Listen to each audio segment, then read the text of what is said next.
Chapter 46, Turning Toward Healing. The day after I wrote everything down, I felt something different. Not light or not free, but clear. Like I could finally see where I was going. Like I wasn't just standing in the middle of everyone else's mess. Being blamed, judged, or pushed around, I was finally stepping out of it. I went back and read my letters. The one to the teachers, the one that told the truth. I read my messages with Ava. I thought about everything that happened with Emily, the group chats, the voice messages at 1 a.m., the sugar and chicken jokes, and all the comments that made me feel smaller than I am. But this time, I didn't just feel sad, I felt ready. Ready to stop carrying things that weren't mine. Ready to stop letting people's words trap me in a past I've already tried to leave behind. Ready to finally speak up, not because I want attention, but because silence hasn't helped. I knew I couldn't fix everything overnight, but maybe I could begin with something small, telling the truth again and again without backing down. So I made a list of what I wanted to happen next. I want the teachers to really hear me, not just say we understand, but actually take action. I want the people who hurt me to take real responsibility, not just say sorry to look good, but actually stop hurting people. I want to protect my peace, set boundaries that I don't break just to make others comfortable. I want to stand by friends like Ava and Alex and Luke who's been through it too.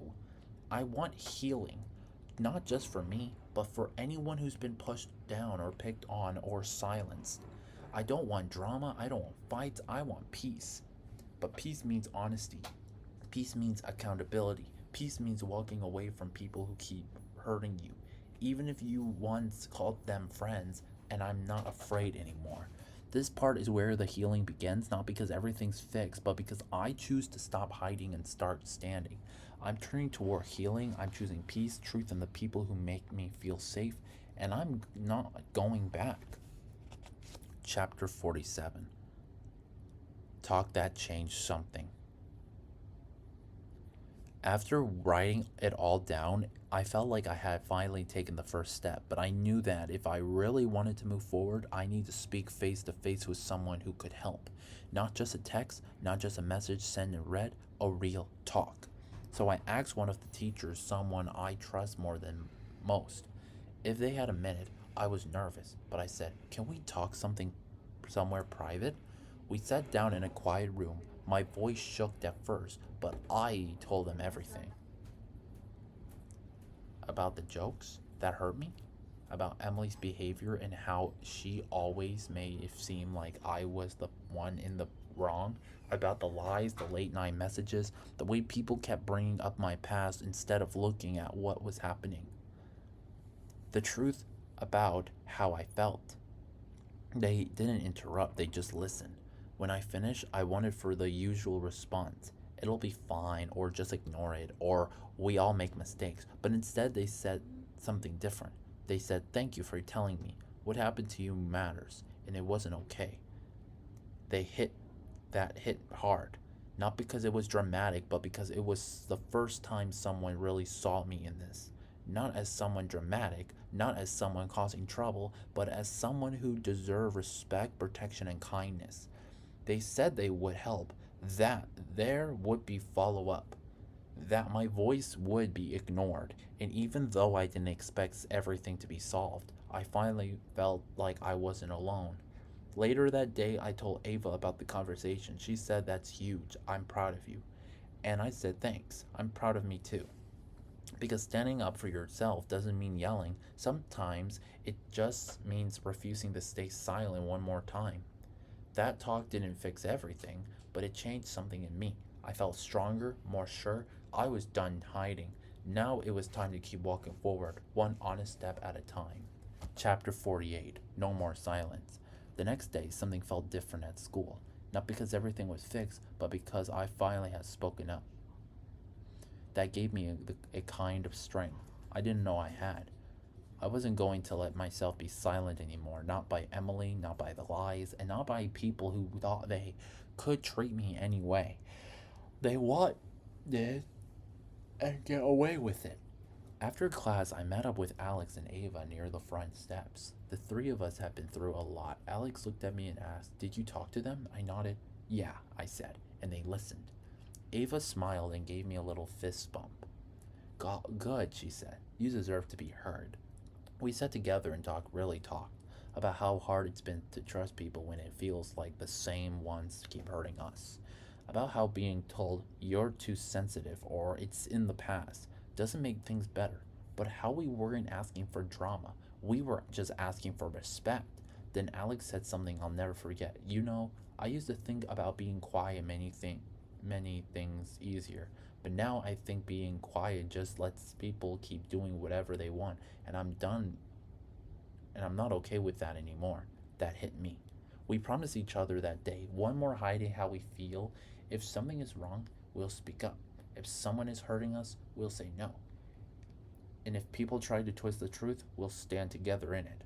Later that week, we started writing things down, each of us. Not just what happened, but how it made us feel, how it shaped who we were, because we know that sometimes people need to see it all written out to really understand. And honestly, it helped. Not just the teachers, but us too. It reminded us that we were in the problem. We were just the ones brave enough to call it out. That was the beginning of something better.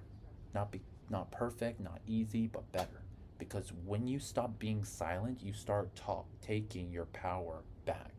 And I was just getting started. Chapter 49, When the Noise Finally Stopped. Graduation day was supposed to be a moment of peace, ending a turning point, and the start of something new. I walked across the stage on May 9th, 2025, wearing my cap and gown, holding my head high. I earned that moment. After everything I had gone through, being hurt, misunderstood, and dismissed, I was still standing, and I was proud of that. But peace doesn't always come right away. Even after graduation, Emily kept messaging me, and it wasn't just me. She started texting my mother too, over and over.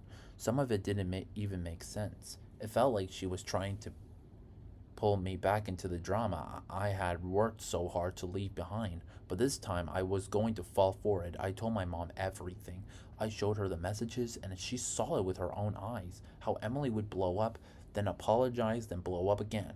How she was trying to guilt me, confuse me, and kept controlling. But I was done, really done. Then came May 24th, 2025, my friend's graduation party. It was supposed to be a celebration, laughter, music, friends, but then she showed up.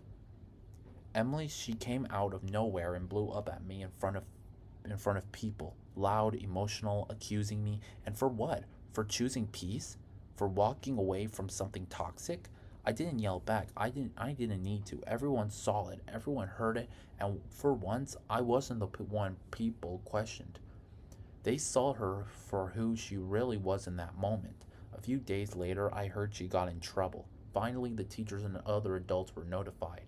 Her messages were no longer just annoying, they were being taken seriously. And from that point on, something amazing happened. The messages stopped. No more, "I'm sorry."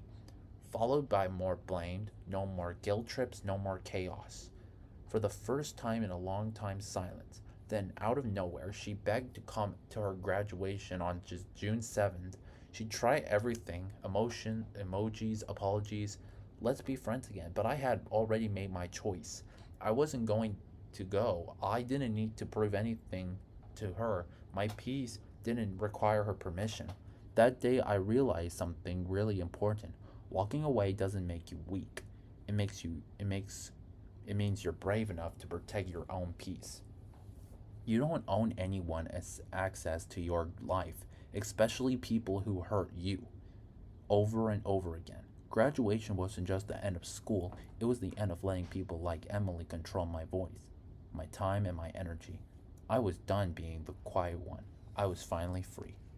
Chapter 50, Healing and New Beginnings. This summer was being different, quieter in some ways, but full of small, important steps forward after all the challenges I faced before.